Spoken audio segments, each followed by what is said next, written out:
আসো, আমি তোমাদের সামনে পাস্তা করে দেখাবো। তো আমি এখন বাবা ঘরে যা আছে তা কিছু দিয়েই পাস্তাটা করছি। তো ক্যাপসিকাম আর টমেটো দিয়ে করছি। গাজরটা করতে গিয়ে দেখি গাজরটা নেই, নাহলে আমি গাজরটাও দিতাম।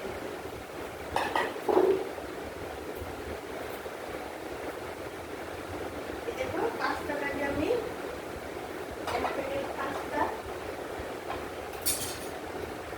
এক প্যাকেট পাস্তা গরম জলে দিয়ে, দেখতে পাচ্ছ তো, গরম জলে দিয়ে সেদ্ধ করে নিয়েছি। আর পাস্তার মশলাটাও এই গরম জলটার মধ্যে দিয়ে দিয়েছি।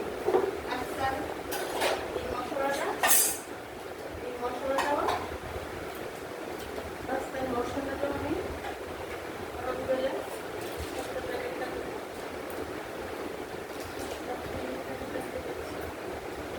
ইয়াপ্পির পাস্তা ছিল, আর এটা মশলার প্যাকেটটা। হ্যাঁ, এটা গরম জলে দিয়ে দিয়েছি। এখন কড়াইয়ের মধ্যে একটু সাদা তেল দিয়ে দিয়েছি। হ্যাঁ, কড়াইয়ের মধ্যে একটু সাদা তেল দিয়ে করবো। আর তোমরা যদি কেউ ডিম খেতে চাও, ডিম দিতে পারো, তবে আমি আমার মেয়ের জন্য বলছি, আমার মেয়ের ডিমটা পছন্দ করে না। তখন গাজর থাকলে আমি গাজরও দিতাম। তখন গাজরটা এখন দেখি ফ্রিজে দেখি গাজরটা নিয়ে, এখন টমেটো এরকম চিকন চিকন করে কেটে নিয়েছি, আর ক্যাপসিকাম কেটে নিয়েছি। আর এখানে নিয়েছি পেঁয়াজ আর কাঁচা লঙ্কা। যদি মনে করো ডিম দেবে তাহলে ডিম দিতে পারো, তখন ডিম দিয়ে করবো না, আমি এটা দিয়ে করবো। গাজর তেলটা গরম হয়ে গেছে। হ্যাঁ, আর আগে আমি পাস্তাটাকে 2 মিনিট ম্যাগি যেভাবে সেদ্ধ করে, যখন জলটা গরম হয়ে গেছে পাস্তাটাকে ছেড়ে দিয়েছি আর মশলাটা দিয়েছি। যখন পাস্তাটা একটু ফুলে উঠেছে, পেঁয়াজটা দিয়েছি।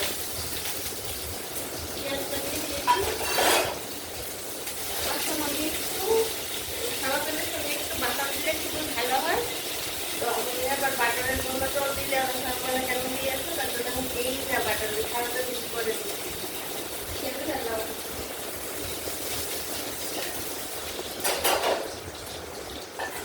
পেঁয়াজটা দিয়েছি, এখন টমেটো আর ক্যাপসিকামটা দিয়ে দিচ্ছি।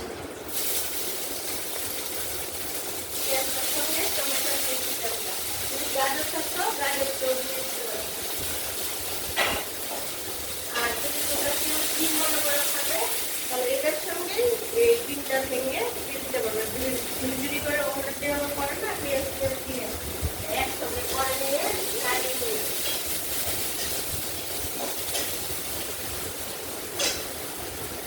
একটু স্প্রাইট, একটু নুন দেবে, একটু মশলাটা নিয়ে স্প্রাইট, এখানে একটু নুন দিয়েছি, এবং দিয়েছি একটু, আর একটু গোলমরিচের একটু গুঁড়ো দেবো।